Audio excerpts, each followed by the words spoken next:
Astro Dimple Shandilya का नमस्कार। प्रत्येक जातक की कुंडली में शुभ या अशुभ ग्रह अवश्य विद्यमान रहते हैं और वही शुभ या अशुभ ग्रह आगे चल के ज़िंदगी में अच्छा या बुरा फल अवश्य देते हैं।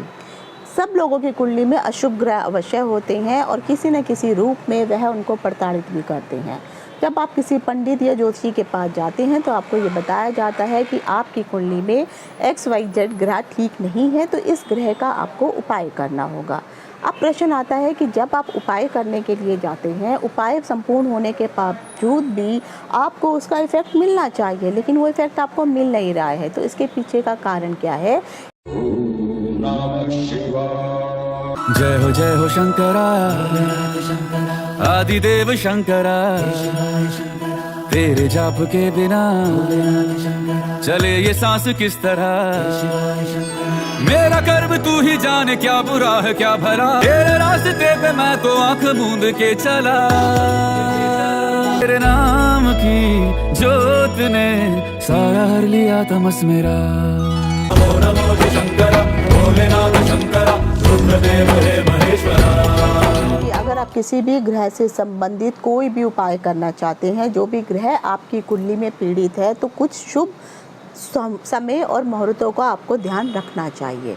अगर आपने जो भी उपाय शुरू किया है वह सही समय पे, सही योगों में, सही नक्षत्र में उस उपाय को आपने शुरू किया ही नहीं है। अगर आप उस समय का ध्यान नहीं रख के कुछ भी उपाय करते हैं तो मुश्किलों का सामना करना पड़ता है, क्योंकि वह उपाय आगे चल के आपके लिए कारगर सिद्ध होते ही नहीं हैं और जो भी आपने उपाय किए हैं वह विफल हो जाते हैं।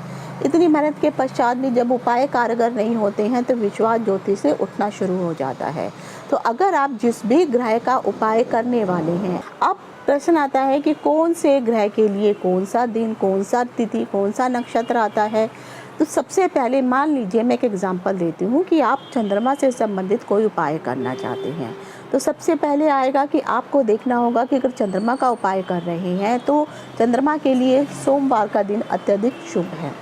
नंबर 2, आपको नक्षत्र भी देखना होगा। आपको अपना नक्षत्र देखना है कि आपका नक्षत्र क्या है और जिस दिन सोमवार पड़ रहा है और उस दिन जो भी नक्षत्र है, क्या वह नक्षत्र आपके नक्षत्र सिद्धांत के अकॉर्डिंग जो है, ये साधक तारा, मित्र तारा, परम मित्र तारा, क्षेमा तारा, संपत तारा, इसमें वह नक्षत्र आ रहा है या नहीं आ रहा है। नंबर 3, आपको ये भी देखना होता है कि जब भी आप उपाय कर रहे हैं उस समय शुक्ल पक्ष होना अत्यंत आवश्यक है। ग्रहों का कोई भी उपाय करें तो सूर्य उदय से लेकर के सूर्य अस्त होने से पहले पहले ही आपको उस ग्रह का उपाय करना होता है। बाद में अगर आपने शुभ योग को देखना होता है कि शुभ योग में जैसे गुरु पुष्य योग हो गया, सर्व स्वार्थ सिद्ध योग हो गया, स्वार्थ सिद्ध योग हो गया, या फिर आपको जो है द्विपुष्कर योग हो गया, तो ये सब योगों को भी आपको देखना होगा। नक्षत्रों में भी अगर मान लीजिए दोपहर को कोई उपाय करना है तो अभिजीत नक्षत्र आप देख लीजिए, या जब भी आप कोई भी उपाय शुरू कर रहे हैं तो भद्रा को अवश्य आपको देखना होता है। तो जब आप इन सब चीज़ों को देखेंगे तभी जा कर के आप उस उपाय को शुरू कीजिए। फिर देखिए वह उपाय कहीं ना कहीं आपको जल्दी अपना शुभ फल अवश्य प्रदान करेंगे। लेकिन उसके विपरीत अगर आप लोगों ने उपाय अगर के समय अगर आपने मुहूर्त वगैरह इत्यादि नहीं देखा है, मान लीजिए आपने ज्वालामुखी योग में कर लिया, कृष्ण पक्ष में वो उपाय कर लिया, जिस नक्षत्र में आप कर रहे हैं वह नक्षत्र आपके लिए जो जन्म नक्षत्र ना पड़ रहा हो, विपद तारा ना पड़ रहा हो, या फिर आपके लिए वो बद तारा ना पड़ रहा हो, तो अगर इस प्रकार से इन तारों में अगर आपने यानी इन नक्षत्रों में अगर आपने वो उपाय शुरू किया है तो भी आप, और साथ ही साथ कोई अशुभ योग भी नहीं होना चाहिए। शास्त्रों में ये बताया गया है कि जब भी आप किसी भी ग्रह से संबंधित उपाय करते हैं तो सबसे पहले आपको शुक्ल और कृष्ण पक्ष को अवश्य देखना है। अगर कृष्ण पक्ष की पहली तिथि से लेकर के 5वीं तिथि तक का अगर समय चल रहा है तब आप जो है उपाय कर सकते हैं, क्योंकि उस समय चंद्रमा जो है पूर्णिमा से होकर के कृष्ण पक्ष की तरफ जा रहा होता है, तो 5वीं तिथि तक शुभ माना जाता है। लेकिन अगर पूर्णिमा अमावस्या तिथि के होती है और अमावस्या तिथि में भी आप किसी भी प्रकार का कोई उपाय नहीं कर सकते हैं।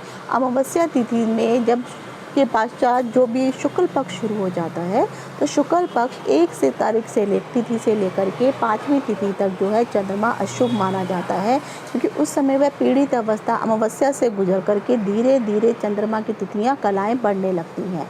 तो पंचमी तिथि के पश्चात, शुक्ल पक्ष की पंचमी तिथि के पश्चात ही आप कोई भी उपाय शुरू कर सकते हैं। फिर आपको देखना होता है कि क्रूरवार या दिन नहीं होना चाहिए। तो क्रूरवार में जैसे मान लीजिए संडे है या फिर सैटरडे है, मंगलवार है, तो ये सब क्रूरवार में गिने जाते हैं। तो इन समय में भी आपको उपाय नहीं करने होते हैं। हाँ, बशर्ते अगर आप इन ग्रहों से संबंधित उपाय कर रहे हैं तब भी आपको ये दिन तो लेने होते हैं, लेकिन आपको फिर नक्षत्रों का विशेषकर ध्यान देना होता है। नक्षत्र कैसे देखेंगे, मैंने नक्षत्र सिद्धांत के ऊपर बहुत सारे वीडियो बनाए हैं, आप मेरे YouTube चैनल ज्योतिष तथा ज्ञान सागर में देख सकते हैं। अगर आपका जो भी जन्म नक्षत्र है, जन्म नक्षत्र से जो भी अगर आपके लिए मित्र तारा, परम मित्र तारा, साधक तारा, क्षेमा तारा, संपत तारा में पढ़ रहे हैं तो आपको उपाय करना है। अदरवाइज़ नक्षत्र सिद्धांत के अनुसार अगर आपके लिए जन्म नक्षत्र पड़ रहा है, आपके लिए जो है विपत तारा पड़ रहा है, आपके लिए बाधक तारा पड़ रहा है, तो इस समय आपको उन नक्षत्रों के दिनों में आपको कोई भी उपाय नहीं करना होता है। फिर आपको योग देखने होते हैं। तो शास्त्रों में बहुत सारे योग बताए गए हैं।